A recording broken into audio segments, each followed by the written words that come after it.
There we go. Okay, so I got a secret of sorts. I mean, I will tell you all that I got back from Israel on Monday from 8 days. That includes the flights, and it was a somewhat harrowing and exhilarating trip at the same time. So what I'm going to do is I'm going to start with playing a composition of mine called Me'al Piskat, which is a poem by a wonderful poet by the name of Avigdor Hameiri, who wrote, I don't know if you know this tune. It's not the one that I wrote, certainly, but it's a beautiful tune, and I've certainly arranged it for orchestra and other ensembles. So it goes, Me'al Piskat Har Hatzofim, Shalom Lach Yerushalayim. Have any of you heard that tune before? Yes? No? Okay. Well, I mean, that's a very, very well-known tune in some circles. Those circles that know the tune, it's a well-known tune. But the poem is Hameiri was born, I think, somewhere around the 1890s, 1894 possibly, and passed away in 1970, I believe. And by the time he was in his 20s, he was a prolific poet, and he wrote for some of the composers that lived in Israel before the War of Independence, like specifically Joel Engel, and there were some other ones too that were prolific during those years. A lot of them, actually. But this is my version of Me'al Piskat, and the reason why I'm starting this is this is a kind of an introduction as to explain why I went. I will say that I wrote this in memory of my mother, both of whom, well, not both, she and my father are buried near Beit Shemesh, which is at the beginning of the foothills that when you get out of the airport, you travel for about 5-6 kilometers, and then the road tends to go up into the hills of Jerusalem, and that's where they are buried just after those hills start to climb. So this is my Joseph. Yes. Is that anywhere near Ramat Beit Shemesh? I believe so. Yes. Okay. My niece to live in Ramat Beit Shemesh. As a matter of fact, I think someone told me that the other day that Ramat Beit Shemesh is close to there, if I'm not mistaken. Sorry to interrupt. This is my composition. Obviously, we had the reason why I have Elisa's Wagner's name at the bottom is because I want to honor her for being, such an incredible artistic influence on what we've done over these last 25, 30 years at Bethel. And, she kind of made the video of it. So here we go. This is the Me'al Piskat. Not sung by our choir, but a very, very good one also.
I would like now to present just a short video.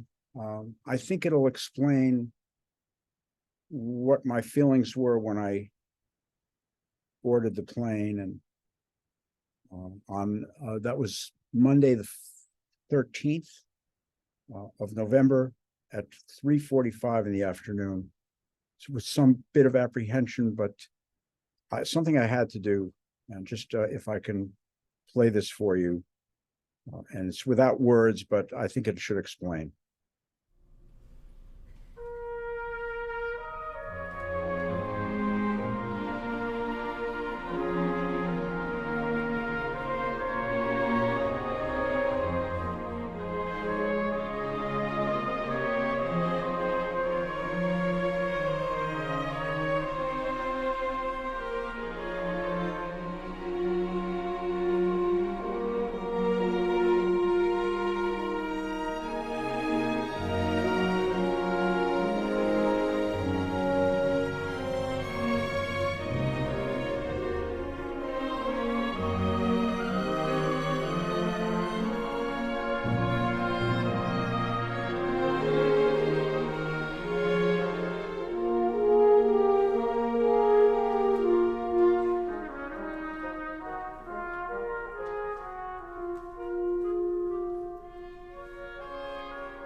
So, when I was in Israel, I got a um, communication from someone that said, well, when it was mentioned that I was in Israel, and the person that mentioned it said I went for personal reasons. That's why I went.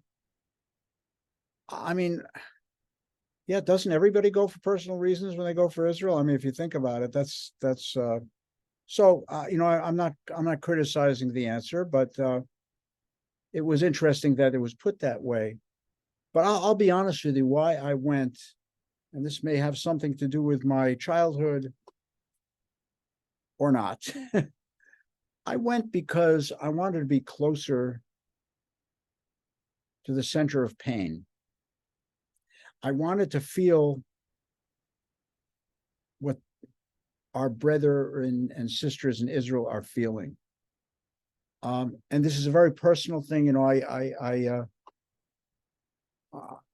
not, I wouldn't tell anyone else to go or not to go, but I'd tell them to go. But it was an extremely important trip for me, and for how I look at life and how I approach things. So that was really, really important. So just one little quick story about my plane ride.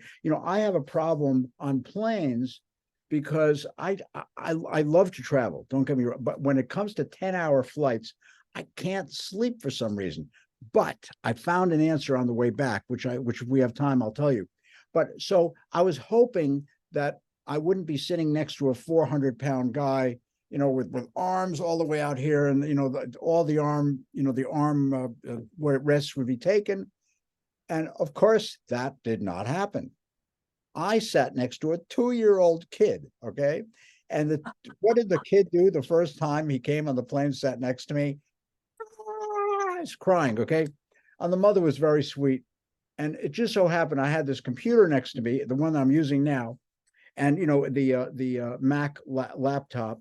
And I do have some I guess I could say historical recordings that I've done at Bethel, historical to me at least. No, I don't think anyone else remembers, or maybe Rich does. That's true, but and so there was a performance of the Grieg piano concerto that I did with this wonderful pianist some 12, 13, 14 years ago, maybe, when we also had Jackie and Danny Mendelsohn at that concert, Cantor's Jackie and Danny.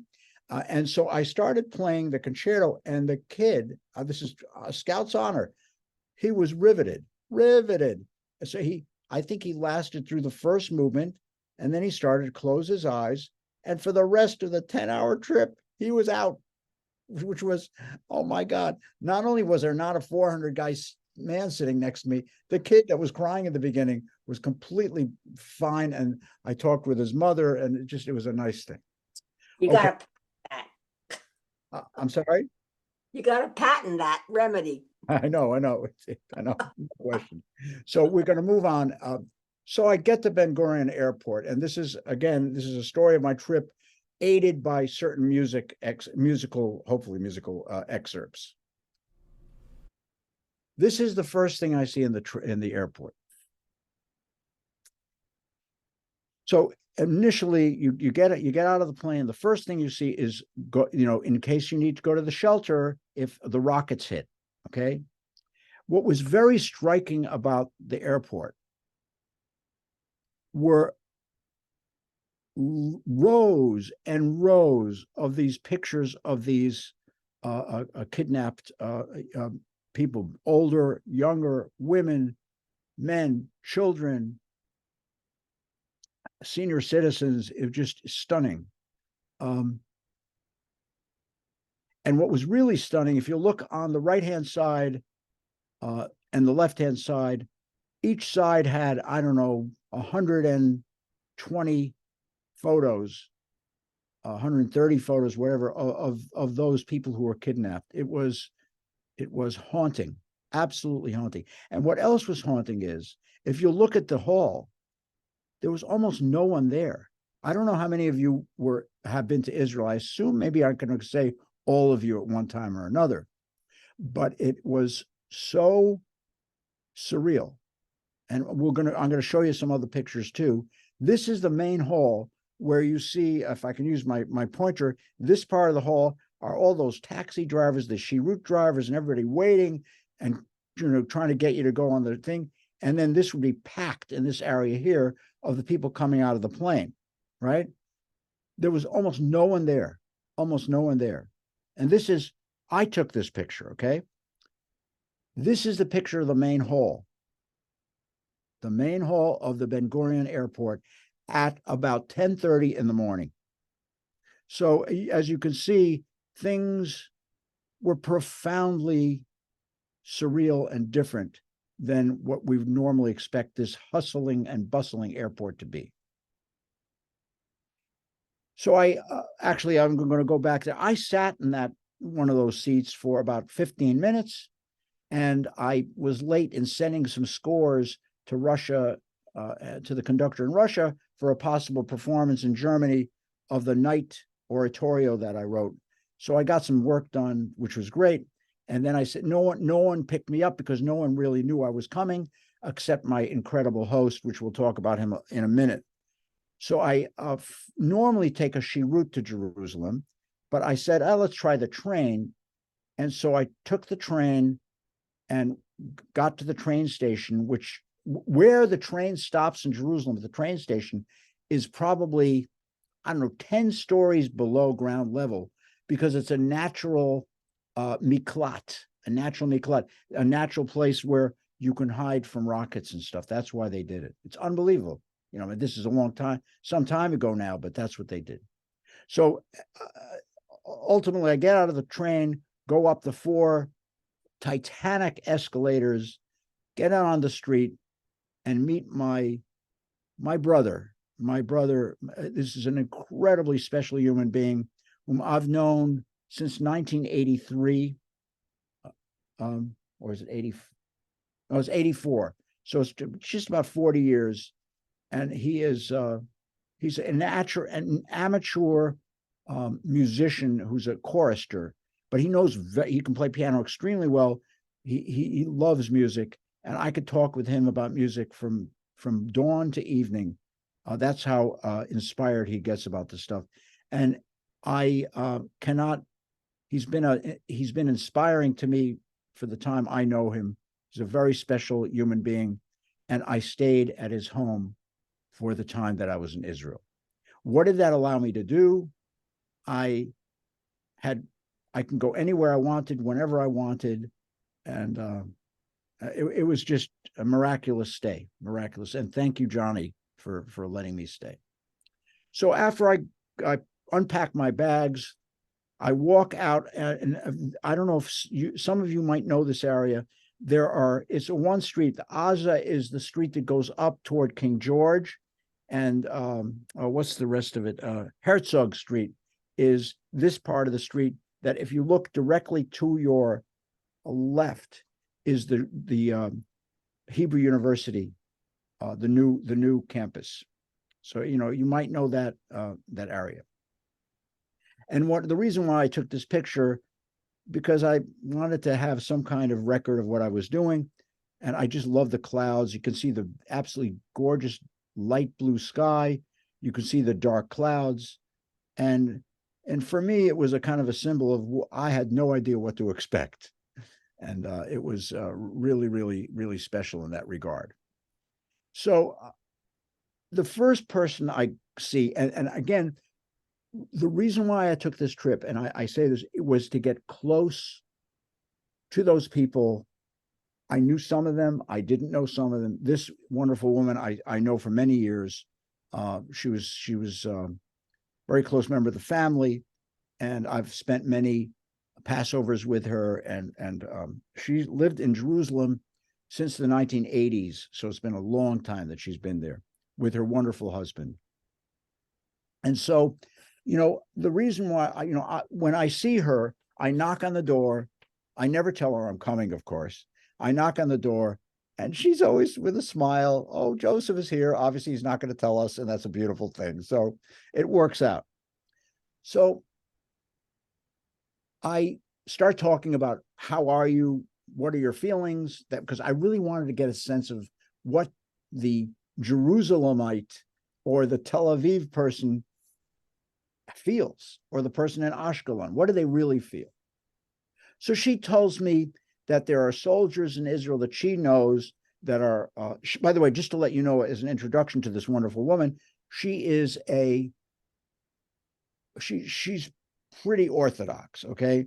So in other words, when I mention the West Bank, she will say, don't say West Bank, it's Shomron and Judah, So, but I just, there's nothing wrong with that. I think it's all beautiful, but it's important to know to whom you speak to when we do.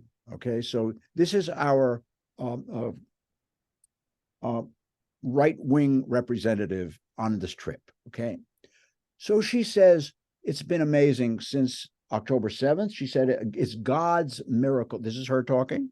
God's miracle for bringing back the nation together again, because she said, and by the way, there are people from the other side that said the same thing about the nation, almost in a civil war, with regard to the courts and the way the government has been handled, and that kind of thing. So, but she said everybody. The thing I got from her was everybody's really working together, no matter what their political or religious outlook is, and I found that to be true. I have to say, I found that to be true. So, for example, some soldiers who are not religious particularly, they want tefillin. So there are people that are responsible for giving them tefillin. There is a man that's a chef. He closed down his restaurant to make beef jerky for the soldiers.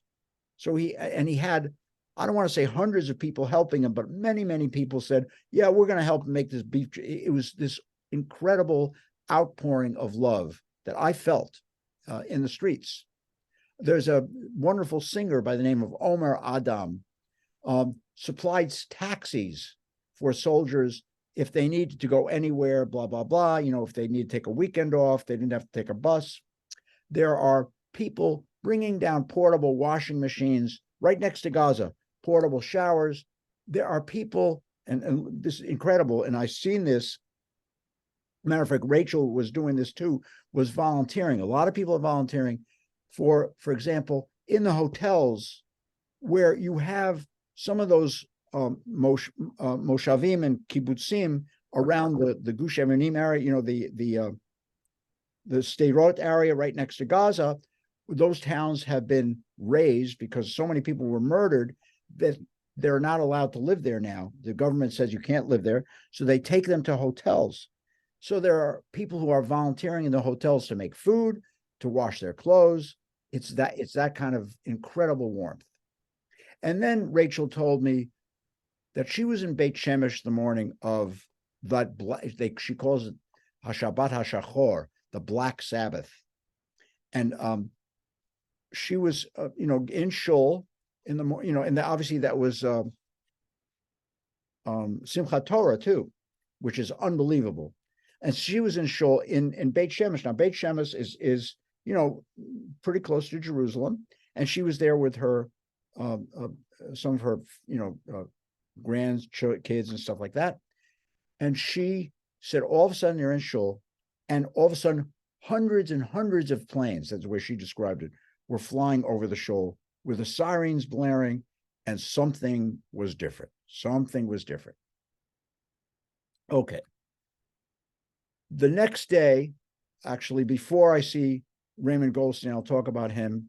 I went to see Sharona Greenstein, another wonderful woman that I knew, and she told me about her going to the miklat. That is the safe place where you go to protect yourself. She didn't go the first time she heard the sirens, because she said, "Oh, it's Jerusalem. Who's going to make any statements about that?" But I'm going to go this. She heard the second time. She went the second time, especially because, and she's religious, because her daughter called her, and this is Shabbat. Her daughter would not normally call, and she has a granddaughter and a son-in-law, a beautiful guy, really sweet man, and obviously she was worried. Now, by the way, just a word about the miklat. These rooms are meant to keep you as safe as possible from rockets. They are not meant to keep you inside for days at a time. They don't have toilets. They don't have water. So, but while they're not equipped with long-term sheltering, they are they work very well as life-saving in an emergency when it comes to these rockets. Okay, so after I met with Sharona, which was really, really wonderful, and you see, I'm trying every day. Well, I just gave you I was there, Tuesday night. I saw Rachel. Wednesday morning, I'm seeing Sharona, and I saw about 4 or 5 people every day, different conversations. So next, I go to Raymond Goldstein's house. Now, I know that Rich Lieberfarb knows who Raymond Goldstein is, because he has sung a lot of Raymond Goldstein's music. Raymond Goldstein is the sui generis arranger of men's choral music, that is liturgical choral music, in the world easily. Now, I've done some too, and I think my work is fairly representative or fairly decent. He's just at the cream of the crop. I learned from him, okay? Now, the young man standing next to him is someone I've known since he was probably 17 years old. He's in his early, mid-40s right now. And his name is Ozzy Schwartz, is Cantor Ozzy Schwartz. I think some of you might know his name.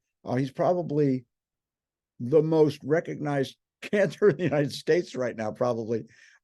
He's the cantor of Park Avenue Synagogue, and he's a sweet, sweet, sweet friend of mine, and incredibly talented, and someone I'm proud to call a younger brother and colleague of mine. So that's really very special. So they obviously, Ozzy is Israeli. Raymond actually was born in South Africa, but I don't want to go with that. I want to talk about what our conversation was. When I meet Raymond, it's all about music, or you know, he may talk about you know, retirement and stuff like that because he's retired from the show. But you know, and then after we talk about music, you know, we talk about Israel for sure. It's always, you know, his son is on the front lines, Daniel, and Susie, his wife, invites me for lunch after we talk. And just so happens Daniel comes in, whom I've known since he was born. Okay. He's a really good boy. As I said, he's on the front lines, and his job is to load the muskets of the tanks with the proper uh, whatever they do to make the thing shoot. And that's a big job. It's a major job. And that's what he's been doing in Gaza Strip. Okay. I give him a big hug. He gives me a big hug. It was fabulous to see him. But it's funny because I did not speak to him about what's going on in Gaza. I just felt uncomfortable. And he just came home for a couple of days. And after he went to his room, I spoke to Susie, his mother. I said, you know, I just felt uncomfortable. Ask him about that. And she said, yeah, we do too. He's, you know, the soldiers are really told to keep very private about what they're doing. Very private. So much so that, you know, they have their phones taken away for most of the day. You know, obviously when they're at battle, they don't have phones. You know, you're not, oh, hey, Dad, I'm shooting someone now or something. You know, that doesn't work. So anyway, that was a beautiful morning and afternoon spent with Sharona and Raymond.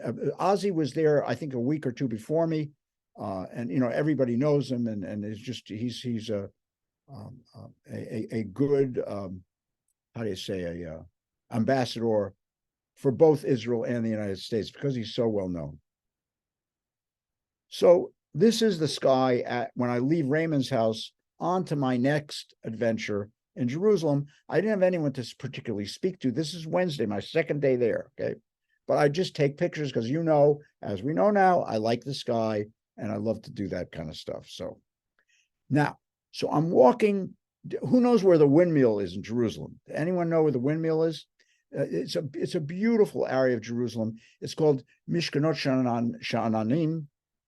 And there in that complex are music studios, arts colonies. It's just an artistic center. And it's a very special place for me because there's where my fish tank is. That's where I swim.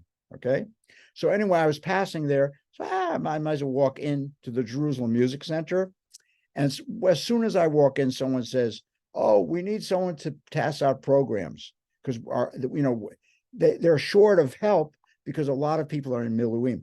I love this stuff because I wasn't on what do you call those things? A mission, with every 1,000, visiting the Knesset and blah, blah, blah, which is very important.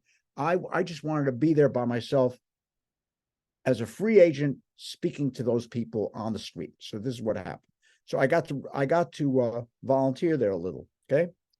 So anyway, I finished doing the program things, and so I said, I might as well walk in. This guy's obviously Israeli pianist. He's a member of the army, but he was doing his recital, and the army let him out for this recital. Okay, it was just unbelievable. And I talked to him afterwards. He's just the sweetest guy in the world, very sincere, young. I don't know if it just this.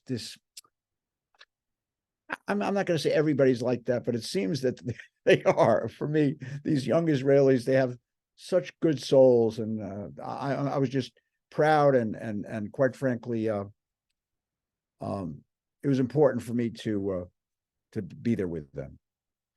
So after this, it's already dark because with time savings. That's what it looked like after I left the building, and my phone just automatically takes pictures because I'm so beautiful. This is part of the Mishkanot Sha'ananim complex, and you can see the beautiful lighting. And it's I'll show you what you can see after you walk a little. There's also some beautiful flowers, a part of it. But if you look facing north, if you look to your right, this is what you see, which are the walls of the old city of Jerusalem. Okay, it's amazing, and it's my Second night there, and I'm just, at awe of everything. Now, there obviously that's the Migdal David, the Tower of David in the distance, and just a beautiful night. And my mind was allowed to wander, just dream about being in Israel. Just, it's one thing that you're there, but the other thing, just, wow, I am here. There's two realities there, I think, at some levels. So later that night, Johnny, whom you see right over there with the music, invites me. Well, that's where I'm staying, but he invites a chamber choir to his house. Okay. Now these guys are of all ages. There are, I wouldn't say teenagers, but there are people in Miluim. There are newly married people. There are older people. And Johnny, because they didn't have a conductor that night, Johnny asked me to conduct the rehearsal. And, at first I'm saying, wow, this is another voluntary thing I can do. And, get these people out of their anxiousness about the war, that we could just sing. Okay. But obviously, that when one tries to do that, the reward is much greater than the gift. And so, there were some actually nice voices in the choir, and they sang rather in tune, but there were some okay voices. But I'm just going to give you about a minute of them singing. And we talked about intonation, balance, phrasing, the whole thing. Rich, you know what I'm talking about, of course.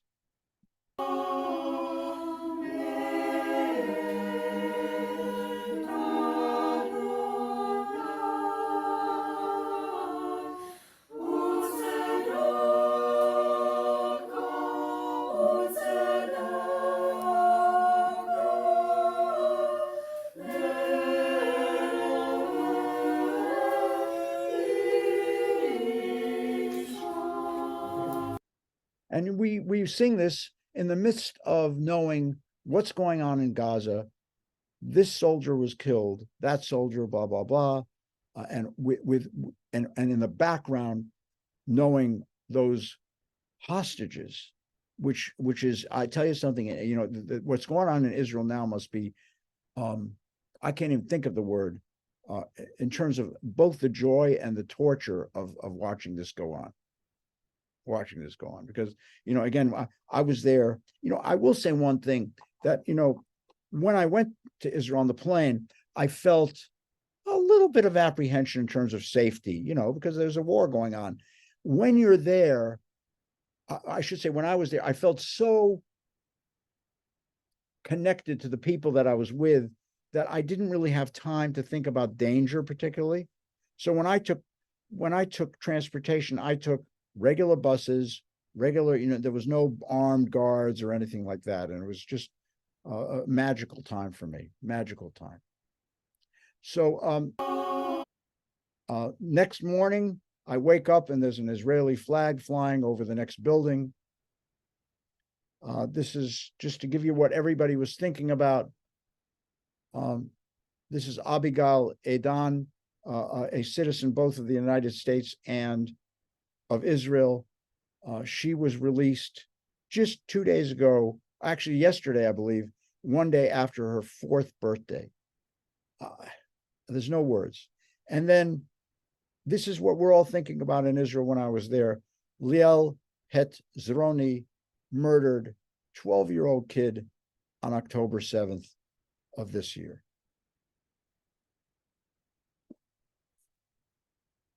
And so there's a song of friendship. It's called Hare Ut, by a poem by the name of Chaim Gouri, who, by the way, passed away fairly recently, 2018, January of 2018. And the music is set by Sasha Argov, who was born in Russia in around, I'd say 1915, 16, something like that. And he moves to Israel probably in the 30s when he's a teenager. And he writes, you know what he does? How does he make his living? He works in a bank. He's a bank teller, not a big guy, a bank teller for his whole life. But he happens to write 1,200 songs. And not only 1,200 songs, songs that the Israeli population is very, very connected with, very connected with. So this is a song of friendship written, I believe, it's right around 1948, in the War of Independence. And if I can read you the poem, an autumn light descends on the Negev and gently, gently lights up the stars. While the wind blows on the threshold, clouds go on their way. And I want to say something about the Negev. This is the same Negev that is around the Gaza area. So when you say an autumn light descends on the Negev, we're talking also about that area near Gaza. Already a year, and we almost didn't notice how the time has passed in our fields. Already a year, and few of us remain. So many are no longer among us. But we'll remember them all, the elegant, the handsome, because friendship like this will never permit our hearts to forget. Love sanctified with blood will once more bloom among us. I want to just give you an editorial comment. This is a poem about friendship in the Haganah, friendship in the army of those people who were fighting for the state of Israel. Friendship we bear you with no words, gray, stubborn, and silent. Of the nights of great terror, you remain bright and lit. Friendship, as did all your youths, again in your name. We will smile and go forward in the name of those who have passed. Because friends that have fallen on their swords left your life as a monument, and we will remember them all. And obviously, my mind goes to that morning of October 7th. Let's listen to this Hareut, a song of friendship.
I'm going to turn it just because it's a strophic song and it repeats itself. And if we had time, we would listen to it.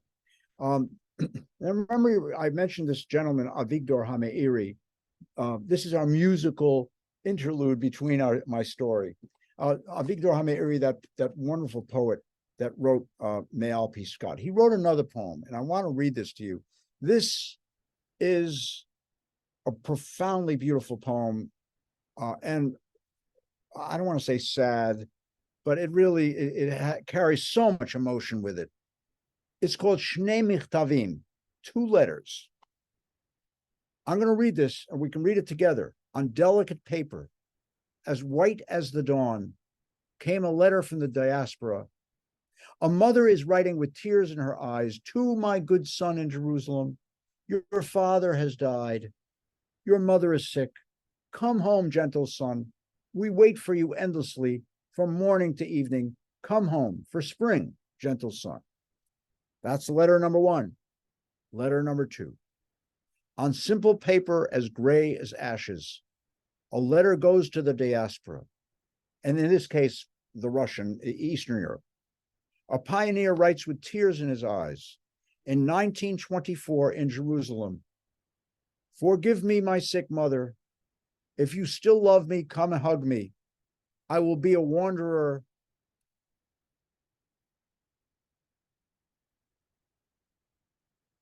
No longer. I will never move from here. Never.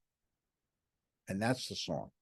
Now, the poet we know, Avigdor Hameiri, and by the way, this is a secret. I ask people this question when I play this for them sometimes. Who's that guy in the video that I did? You'll see a guy, very distinguished looking guy.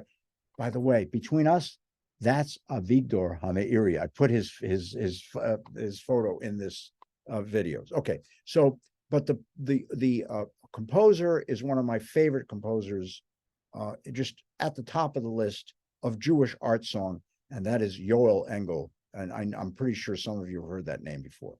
But let's listen to the song sung by the inimitable great singer Idare Kahana, with my orchestration, of course.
The next poet I'd like to talk about is a poet by the name of Yehuda Amichai. Actually, this is an interesting, great poet, one of the great poets in Israel's history.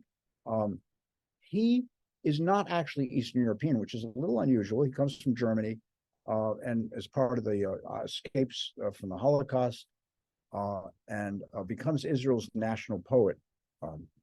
Certainly in those last years of his life. He's born in 1924 and passes away in 2000. He writes, and I'm not going to get into the poetry now because we need time to analyze that, but I would love to at maybe the next time or whatever. He writes a song, Shir song, Leil Shabbat, song on the eve of the Sabbath. And by the way, this poetry, and if I had more time, we would discuss its biblical allusions and that kind of thing. But basically, it talks about two lovers. One of them, I assume the woman, and she says to her soldier lover, "Will you come to me tonight? The clean laundry is already dry in the courtyard. Wars never end, and now the war is going on somewhere. And everything repeats without stopping by itself, just like a horse without a rider. Sus bli rochvo." Again, this is from a psalm setting. "And in the evening, the house is closed with everything good or bad that is in it. And we know well why the borderline is close at hand and we are not allowed to cross it." Gaza. "My father prayed, and his strength is the earth and all its hosts." The army, and that's another biblical quote from the Psalms. "The army and the land were darkened a little more, and the light goes out. The commandment the Lord gave in the beginning, we too have again to stop to observe." That is the commandment of Shabbat. "Will you come to me tonight? The clean laundry is already dry in the courtyard. Wars never end, and now the war is going on somewhere." Very, very tragic song in a way, but a very beautiful one by the wonderful composer Wilensky. Abraham Wilensky? I think it's Abraham Wilensky. Oh no, Moshe Wilensky, excuse me.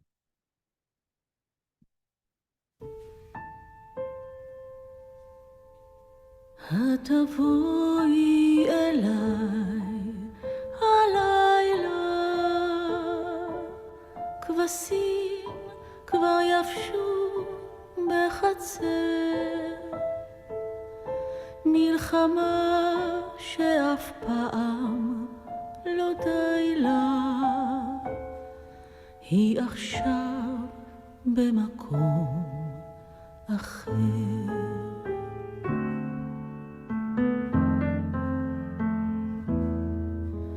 התבואי אליי הלילה,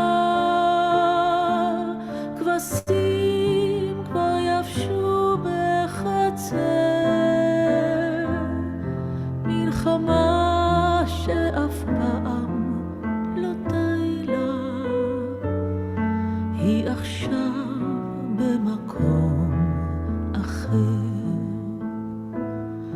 וכבישים שווים בלי הרף, לבדם כסוס בלי רוחבו, והבית נסגר בערב על הטוב והרע שבו.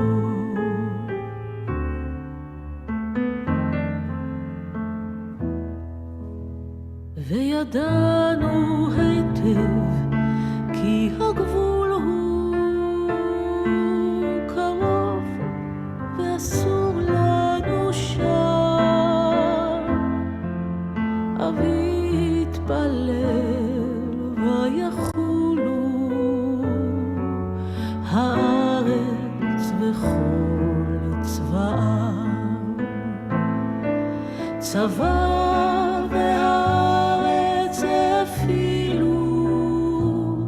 עוד מעט וקבע האור, המצווה בשמיים התחילו, שוב השניים צריכים לגמור.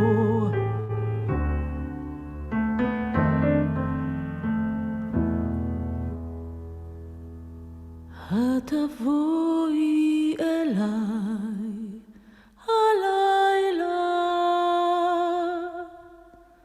כבשים כבר יבשו בחצר, מלחמה שאף פעם לא די לה,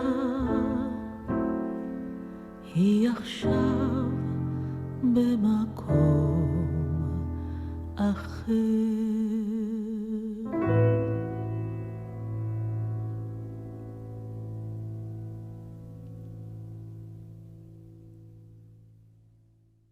Israel has such wonderful an array of really, really beautiful song making that Americans just don't know. And it's been one of my big projects over the last few years. Not a lot of, I've done a lot of music in various genres, but with regard to Israeli song, is something that there's a lot of work to be done to let this music out into the public. And I feel that I have a lot more work to do in this part of things. Moving on, there is.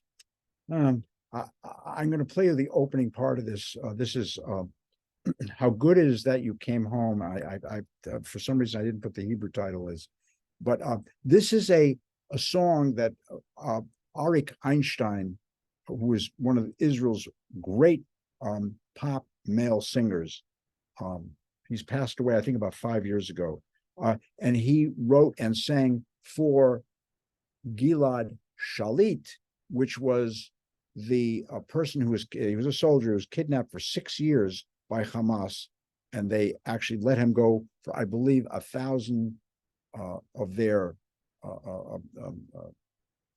terrorists, I guess. So it's somewhat of an uneven trade. But I wanted to play an opening of this, at least, just to listen to this guy's wonderful manner of voice.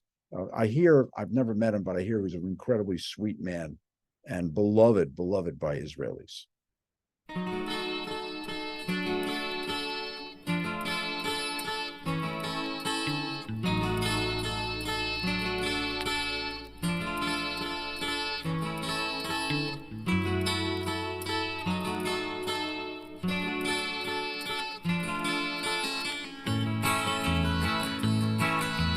כמה טוב שבאת הביתה, כמה טוב לראות אותך שוב.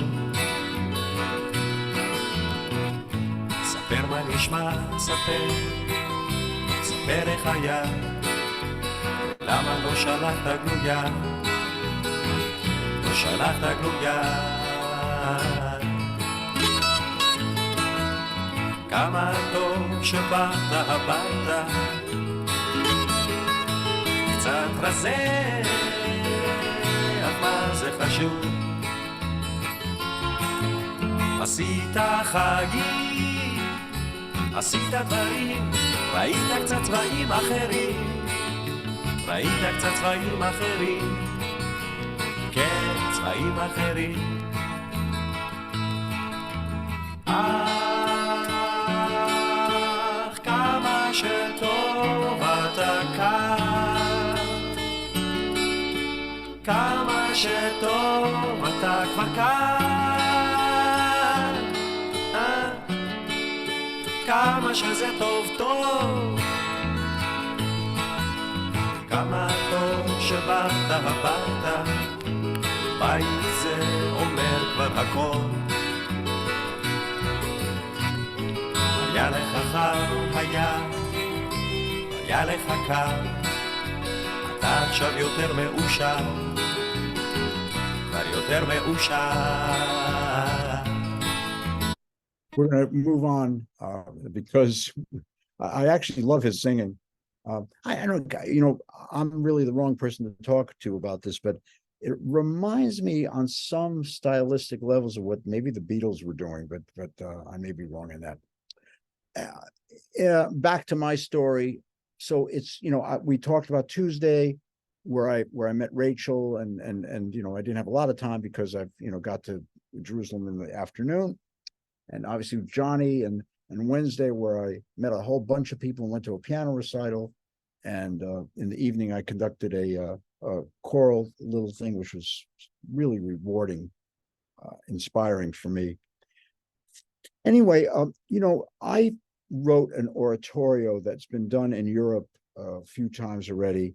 And the gentleman that asked me to write it is the son of one of the great cantors of our tradition by the name of Leib Glantz.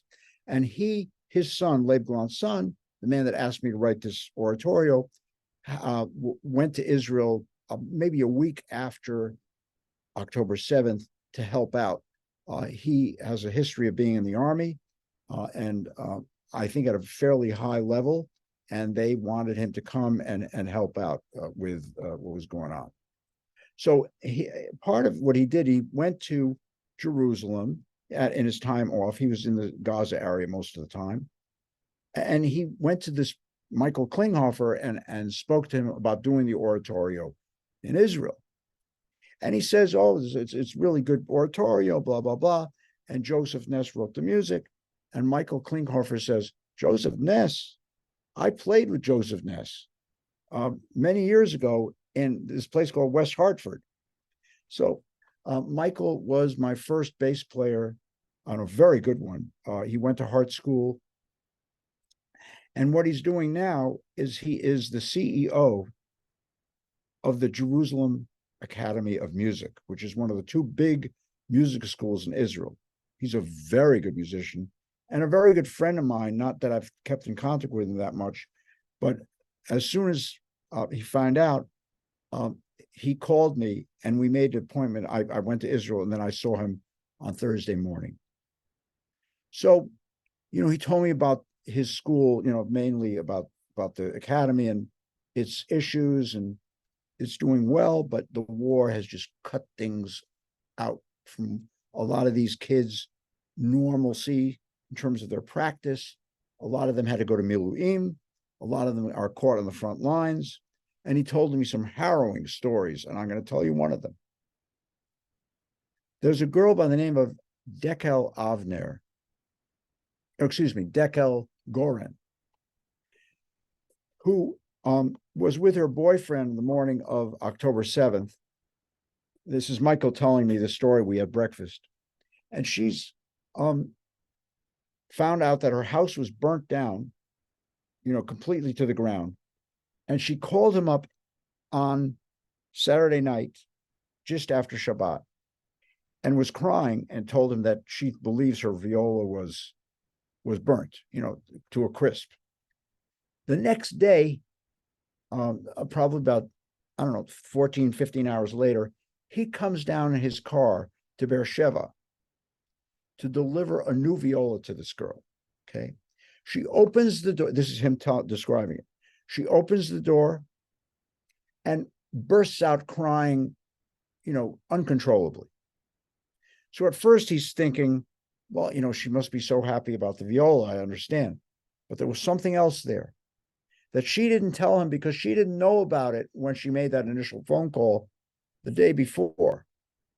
And that is that her father was murdered. And her mother, her father Avner, was killed. And her mom, Maya Goren, was kidnapped. This is her parents. And this is, to your left, you see Maya with a sign that is found all over Israel. And any city, they have, almost every other block has these 200 or so posters. Bring him home. Bring her home. And it says the name and the age. So just a word about Maya. So she's a kindergarten teacher. She gets up early on Shabbat morning and goes to the Gan, even though Shabbat, she's probably, on my hunch is she's not a religious Jew, but she goes to the Gan, the kindergarten, to organize it for next day on Sunday. And she gets caught in this Gan, in the nursery, and there she was taken captive, while her husband, Avner, whom you see here, was at home where he was killed by the terrorists. They have 4 children. Obviously, one of them is Dekel, the violist. And how did they know she was in Gaza? She still had her cell phone. It was tracked to Gaza. So, by the way, her kibbutz is all together right now, living in a hotel. I'm not sure where. And they're all there for their kids. And the kids are there for the parents. And I will talk about that in a second. Just one last little story that I want to somehow arrange for some chamber concerts that we can somehow, if possible, raise some money for some of these fabulous, wonderful young people who are in Miluim who cannot afford to go to music school now because of what happened with the war. Okay, so I'm on the beach in Tel Aviv. After I saw Michael, I took a bus to Tel Aviv. It took about 40 minutes.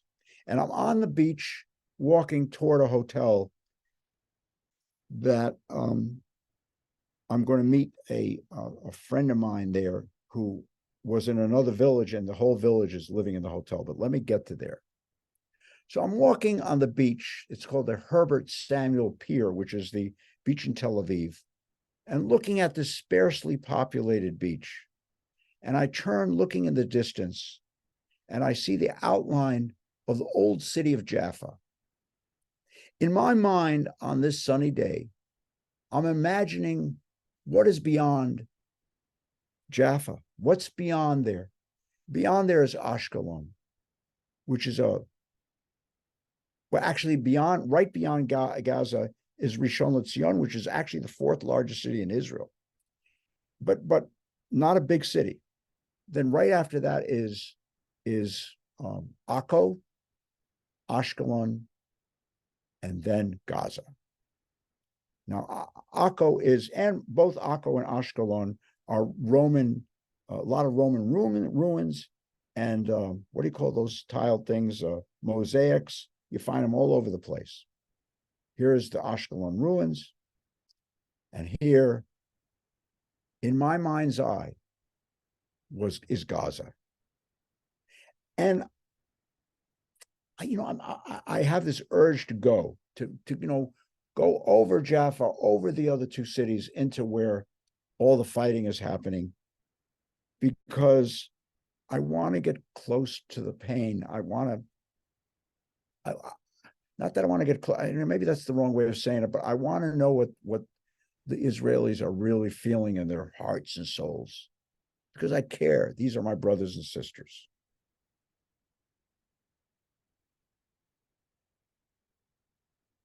All the death, soldiers dead, children, all. Anyway, I go to the hotel. Actually, before I go to the hotel, I'd like you to play just a quick little thing. This is a pop tune. It's very popular in Israel by a bunch of,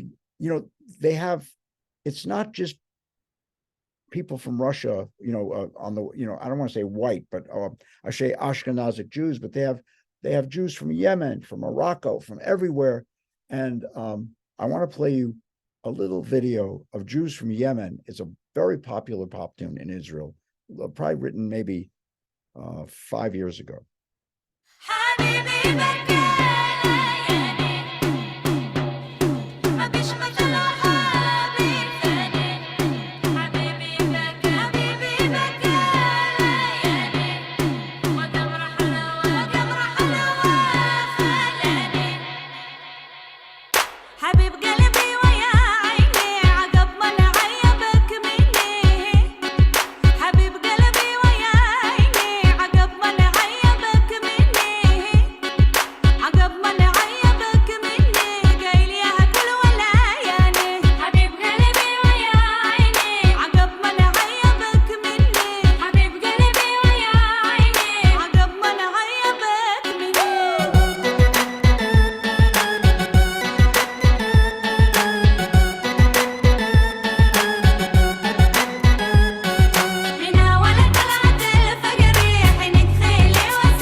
just don't have a lot of time to, I want to get through this program, the story.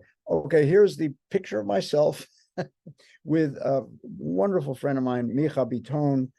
He sung at Beth El about 5 years ago. And he's a very, very well-known singer in Israel. Just a beautiful guy. He is Israel. I'm going to tell you a little of the story. So he's in this hotel, which you can see there, with the whole Moshav, every Moshav. He has lost 3 or 4 of his best friends murdered on October 7th. And so his Moshav is not allowed to live near Gaza right now. It's near Sderot. And they moved them to a hotel in Tel Aviv. It's a beautiful hotel. But what was amazing is people, kids would go up to him like he was their father, and he wasn't their father. And they would talk. It's an incredible family feeling. People are supporting each other. So when he comes to me, he says, right away, he says, "Oh, Joseph, I can't wait to see you when we get to the United States." Then we sit down, and he starts to cry. He says, "I can't leave. How am I supposed to go to the United States with this war going on?" Now, I don't know what his final decision will be. I support whatever it will be, but I do understand. I met his wife, and it's such a tragedy, the whole thing that's going on. And this is a man of peace. He tried to bring in Palestinians into his house. And what he's saying is right now, he's saying, I spoke to him this morning. He says, this ceasefire or this halt in fighting, they better get everybody in Hamas, because if they don't, I will be very upset and sad. And it's something not that I would expect them to say, but I understand a great calamity was issued on Israel on the morning of the 7th of October. I mean, there's just no words to say about it. None. I want to now play you a piece called She'avo. It's not that long, but if I can read the poem, not because of strength, there's no more rest waiting for it to come. My spirit will not fall even when it's not certain. The legs are not light. Maybe an open place I can rest and gather my strength. Where the wind will stop, my body forgotten, I will call it to come. Oh God, make it come. The wind will blow. Time will fill it. Oh God, make it come. Let it come in this life. And that is hope.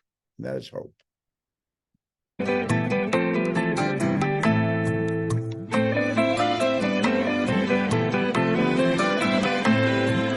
לא בגלל הכוח אין יותר מנוח, מחכה כבר שיבוא. לא תיפול הרוח גם כשלא בטוח, הרגליים לא קלות. אולי מקום פתוח שם אוכל לנוח, לאסוף את הכוחות. כשתיפסק הרוח וגופי שכוח, אקרא לו שיבוא. אלוהים עשה שכבר יבוא, שתשוב הרוח והזמן ממלא אותו. אלוהים עשה שכבר יבוא, בחיים האלה שיבוא, בוא יבוא.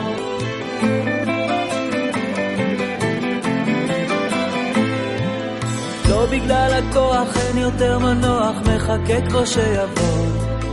לא תיפול הרוח גם כשלא בטוח, הרגליים לא קלות. אולי מקום פתוח שם אוכל לנוח, לאסוף את הכוחות.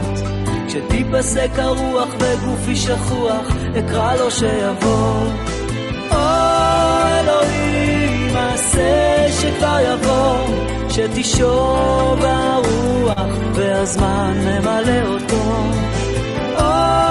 אלוהים עשה שכבר יבוא, בחיים האלה שיבוא, בוא יבוא.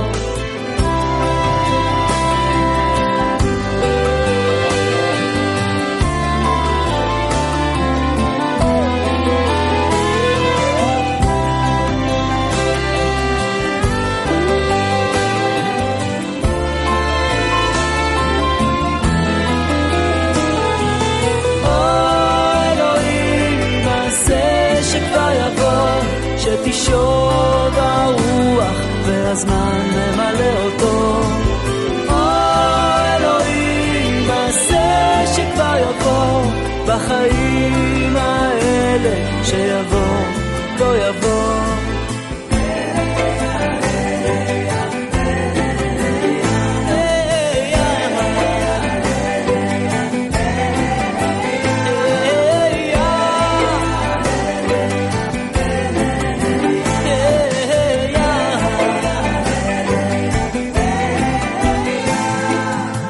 בגלל הכוח אין יותר מנוח, מחכה כבר שיבוא. לא תיפול הרוח גם כשלא בטוח, הרגליים לא קלות. אולי מקום פתוח שם אוכל לנוח, לאסוף את הכוחות. כשתיפסק הרוח בגופי שכוח, אקרא לו שיבוא.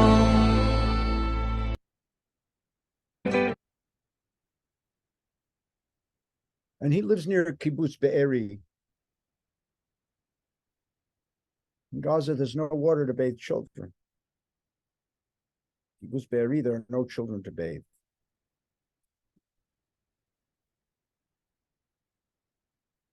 Rael Horowitz is a gentleman that I met recently over Facebook. He was looking at some of the music that I've done there. And he's he works in Hadassah Hospital, one of the best hospitals in Israel. And he handles a lot of the blood work for the soldiers specifically. And I spoke with him I spent about an hour with him or so, an hour and a half. This is on my way back from Jerusalem, and we walked through Jerusalem a little. And, he told me about his work and how important it is to keep, the soldiers, the whole mechanism of what goes on in order. There was more, but we could talk about it another time if we have time. I include this picture. This is a picture of Palestinian children. How dare Hamas do what they're doing? How dare they do what they're doing? How dare they put these kids in this kind of danger and ultimately forcing them to adopt anti-Semitic tropes and all that stuff. How dare they? And they put them in places where they can be in harm's way because they Hamas uses them as human shields. I just don't know how to say that. This is a beautiful picture I saw in Israel. You have 4 Israeli soldiers, women. The Israeli soldiers on this photo are the granddaughters of the 4 women at the front of the line at a Nazi concentration camp. What a story. What a story. And they're fighting for Israel. These children I spent, about an hour with, just playing around, singing songs. Why? Because they're at a table. This is right near, it's on King George Street in Jerusalem. And I passed by and I said, let's go back. I'll buy a challah. There's a little challah they're selling. So I'm ready to take out my wallet. They said, no, it's for free. It was Friday morning, just before Shabbat. And so we sang some songs and I said, can I take your picture? and they allowed the picture to be taken. It was just a very sweet moment in this incredible week that I had.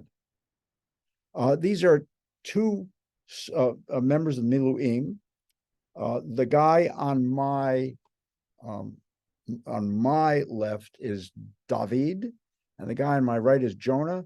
Their last name is Meir. Their father is the Cantor in Providence. They're boys that I knew before they were born, and they both are citizens of Israel now. And in Miluim, it's just a wonderful story, and I know their father's very proud of them, and that was one of the perks I got in visiting Israel. I spent about 45 minutes with them talking about what they're doing, and it's amazing work. I want to now play, this is maybe the last piece. This piece is called B'Motza'ei Shabbat, and I have a reason for playing it. It's about a mother at the end of Shabbat. By the way, before this, I want to say that I spent Shabbat in the evening with Raymond and Susie and Johnny, and Raymond, the musician. And Saturday, I went to Sephardic shul, a completely different kind of service than what we're used to. I had lunch with Johnny and 4 or 5 young people in their 20s and 30s. One of them is a mother, delicious woman. I know her since before she was born. Her sweet husband has a cousin who is, his work is, he's in the IDF. He's dark. So he speaks Arabic.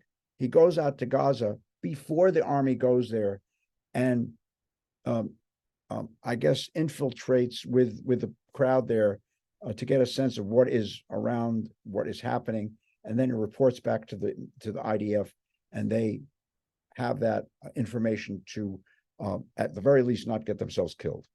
So it's an incredible job, and there's much more stories to tell.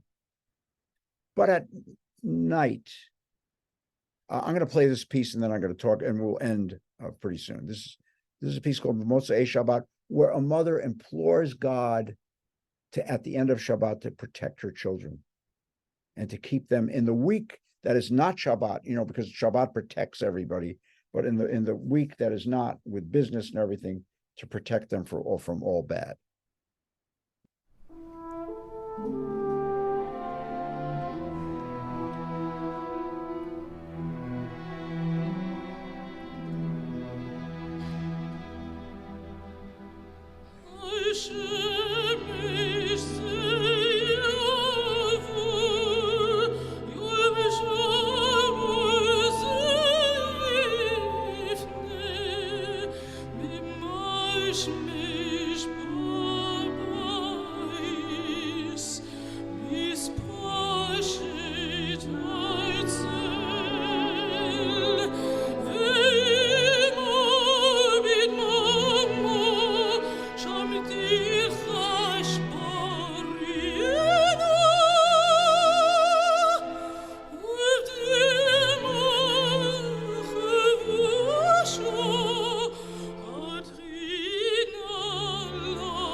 Take on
So Johnny, my friend and brother and one who I've stayed in his house, he's a electrician, not electrician, he's an electronic engineer who's worked for the Mossad and other things that he never tells me about. But he has a camera on the side of his house.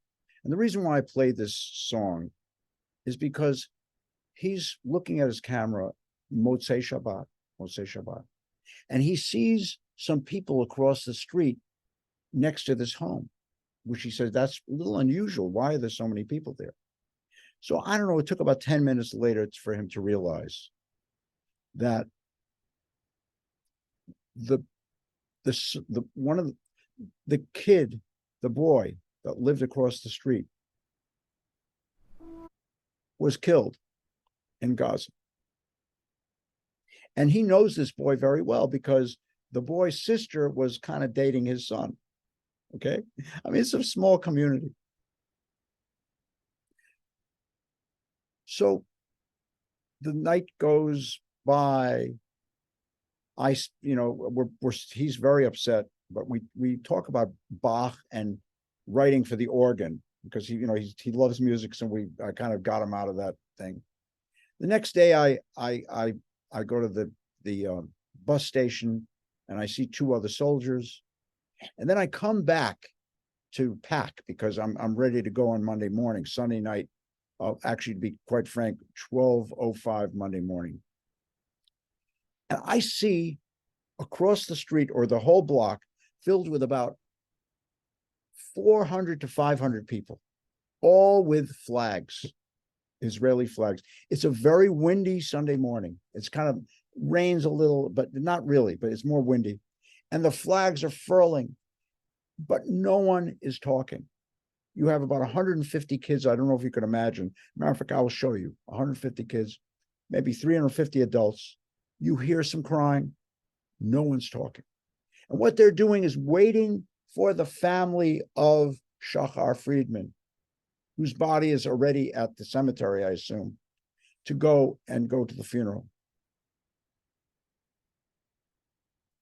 This is, I happened to take out my phone when the family came out. And if you'll listen carefully, you'll hear a mournful Hatikva, which is what they did when the family came out. Everybody sang Hatikva, but it wasn't the normal call. It was very, very subdued and inward directed. This is maybe a minute of that. Listen, and the rest of what you hear is the wind and an occasional cry.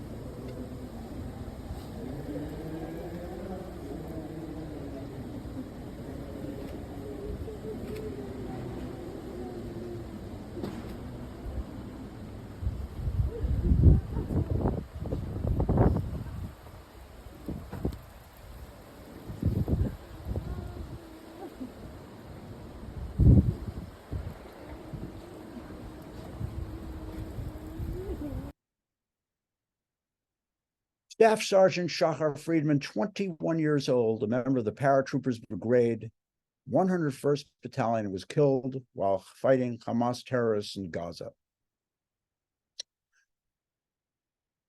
On the 19th day of November, his unit was one of the first to respond to the initial Hamas assault on October 7th. He was interviewed just before entering Gaza for what would be his final mission. And his experiences are described in an article published after his death. In that piece, he relates how he had seen the public altercation in Tel Aviv over Yom Kippur observance. This is during Yom Kippur. And he considered leaving the country, but then he said, after October, he said, I see the nation now, and I see a future for our state. I am ready to fight for Israel. By the way, he was a graduate of the Himmelfarb High School in Jerusalem and was active in the B'nai Akiva movement, working specifically with children on the autistic spectrum. And he left behind an ethical will, which has been widely reported on and distributed in the Hebrew press and on Israel's social media. Translation: be good people, smile. Strive to make every person you meet smile too. Be open to criticism and always try to improve yourself. Know that the greatest quality a person can have is the ability to make another person happy. Open your ears to the needs of others and open your eyes to their pain. Try to smile as much as possible, even when it's hard. Pay attention to the small people who fall in the corners of your eye. Appreciate the little things the world has to offer, especially nature and music. And most importantly, be good people in your own way. Don't let society dictate to you what makes you good people. Just try as hard as you can. And even when you fall, know that that's the road to success. Love yourselves and the world. When you radiate happiness, a circle of joy will slowly form that will create a better world. And I want to, if it's okay with you, if I need another minute or two, from a friend of Shachar's, he writes, "It was a late evening hour. The air around us was dense, almost solid, due to the scenes from the massacre in southern Israel. The high tension and the smoking barbecue. However, Shachar Friedman could only smell one scent, the one stuck in his nose from his time in communities close to the Gaza border, the smell of a massacre. It will never go away," he said. Shachar stood nearby the paratrooper from the IDF's 101st Battalion. He described scenes from October 7th. He described the fighting, the emotions. He spoke about the upcoming operation. And then he said, this is his friend writing, words that must be written here for all of us, for the continuation of our lives in this land, for our future. Something fateful brought him to us. We, a few childhood friends, headed to one of the military gathering areas in a southern community to hold a barbecue for soldiers of the Golani Brigade. And he, a paratrooper on a leave before his discharge from the military, stumbled on us. On Saturday, October 7th, Shachar's platoon was helicoptered to the music festival area near Kibbutz Re'im. They moved on foot, set up ambushes, and fought all night near Kibbutz Mifalsim. When the first light came to southern Israel, this is on October 8th, the morning of, Shachar witnessed the horrors firsthand. They were etched deep in his mind. The burnt bodies,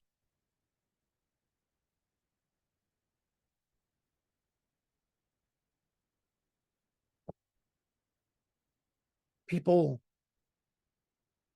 lying motionless, the children.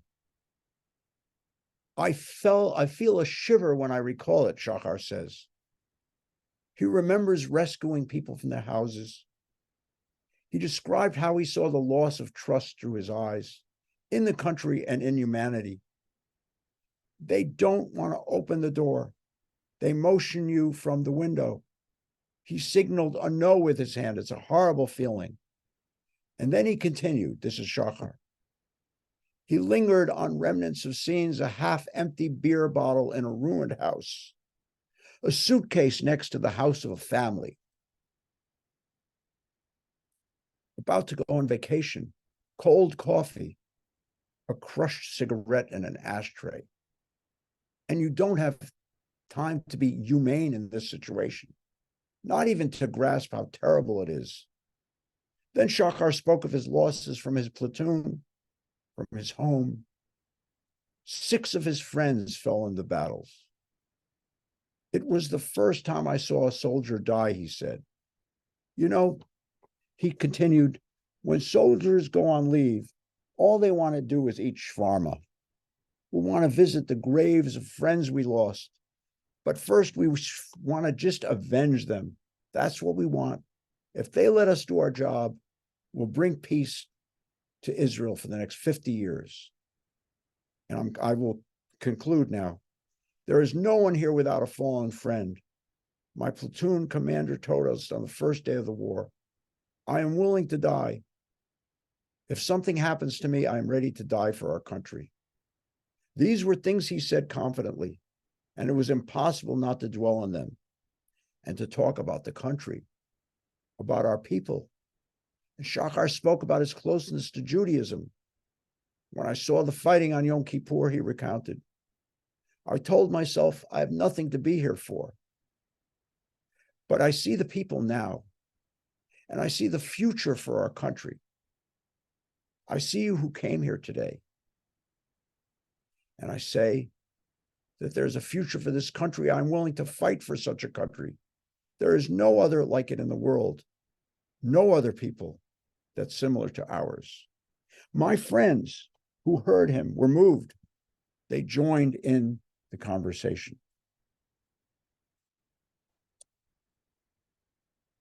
This war saved us from a civil war. You know, I said to him earlier, your generation, we kind of underestimated it. Shachar's platoon knew he and his friends experienced loss, so they preferred not to expose them to the pain felt through the country on October 7th. They'd rather have them focused on this mission. And finally, according to him, he felt as if people were united after October 7th, as I mentioned before, into an iron fist. He said, show me someone who would dare to honk at someone else on the road today. We're far more united, and yes, it's moving, but still not enough. And for Shachar, the paratrooper, this is his friend talking, who was willing to die for us, who didn't only talk, but acted.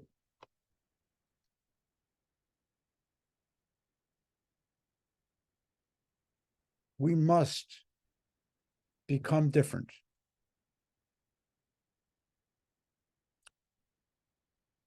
For the paratrooper, Shachar Friedman, let us be the people whom he died for.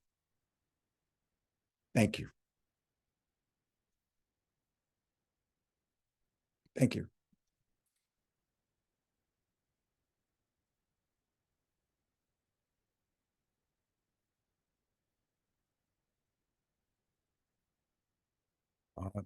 I think I've finished my talk. So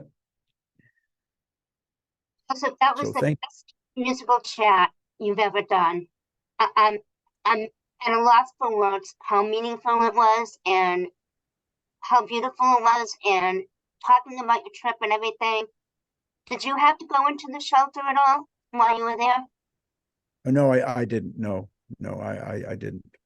I did a little more volunteering at the Shook and stuff. I kind of moved some boxes for people and, tried the best I could. But I would say that for me, it was a trip that just didn't stop. It was so much.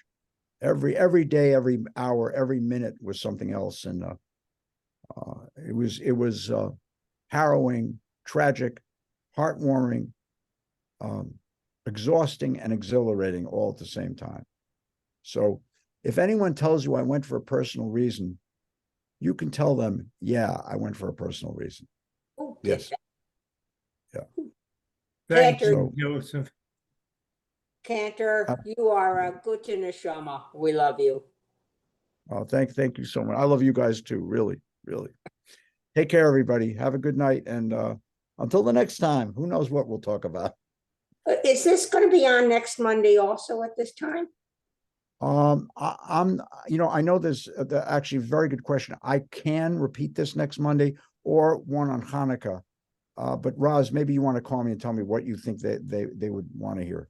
Oh, Because the thing is, this one's important, yeah. so, but it's, based on what, let me know what the High Society wants to hear. You don't have to tell me now, but let me know. I'm ready for anything. Thank Okay, you. Thank you, Take care, Joseph. everybody. Love you. Thank you, Take care. Joseph. Thank you, Joseph. absolutely. Bye.